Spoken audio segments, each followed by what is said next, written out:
செய்தியை பார்த்து வருகிறோம். அமெரிக்க முன்னாள் அதிபர் ட்ரம்பை சுட்டவன் 20 வயது இளைஞர் என்பது தற்போது தெரிய வந்திருக்கிறது. அண்மை செய்தியாக பார்த்து வருகிறோம். மேலும் விவரங்களோடு இணைகிறார் செய்தியாளர் லதா. லதா, வணக்கம். இது குறித்தான முழு விவரங்கள். வணக்கம். முன்னாள் அமெரிக்க அதிபரும் குடியரசுக் கட்சியினுடைய வேட்பாளருமான ட்ரம்ப் சுடப்பட்டிருந்தார். முக்கியமாக அந்த துப்பாக்கி குண்டானது ட்ரம்பினுடைய வலது காதில் உரசி சென்றது.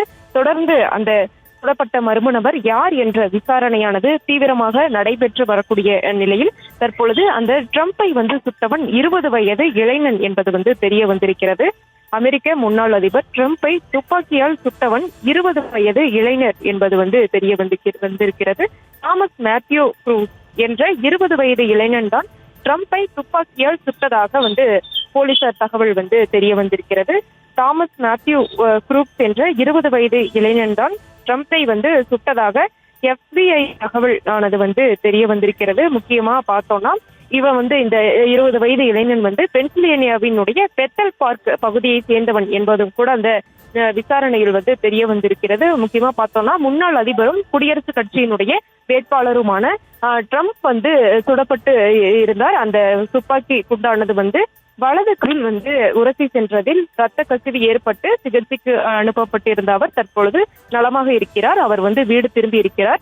முக்கியமா பார்த்தோம்னா அவர் பேசிக்கிட்டு இருந்த அந்த பென்சில்வேனியா பகுதியில ஸ்டேஜ்ல பேசிக்கிட்டு இருக்கும் பொழுது இந்த சம்பவமானது நடந்திருக்கிறது. அவர் பேசிக்கொண்டு இருந்த இடத்திலிருந்து 300 அடி தூரத்தில் இருந்து ஒரு ஷெட்ல படுத்துட்டு மறைந்திருந்து படுத்துட்டு அந்த இளைஞன் சுட்டு இருப்பது ஏற்கனவே நமக்கு தெரிய இருந்த நிலையில யார் அதை செஞ்சாங்க, எதற்காக அதை செய்தார்கள் என்ற விசாரணையானது தீவிரமாக நடைபெற்று வருகிறது. அந்த வகையில் ட்ரம்பை சுட்டவன் 20 வயது இளைஞன் என்பது தெரிய வந்திருக்கிறது. அது பென்சில்வேனியாவினுடைய பெத்தல் பார்க் பகுதியை சேர்ந்த இந்த இளைஞனினுடைய பெயரானது தாமஸ் மேத்யூ க்ரூஸ் என்ற அந்த 20 வயது இளைஞன் ட்ரம்பை துப்பாக்கியால் சுட்டதாக FBI தரப்பில் தகவல் தெரிவிக்கப்படுகிறது.